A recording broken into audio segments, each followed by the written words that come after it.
সাগরের গভীর থেকে রত্ন কুড়িয়ে দেব,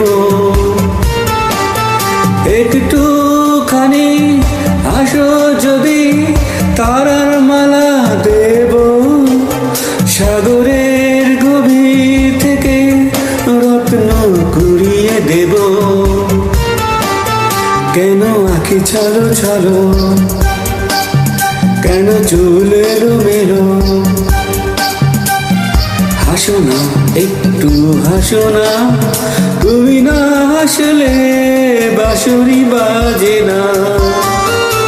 তুমি না হাসলে পৃথিবী সাজে না।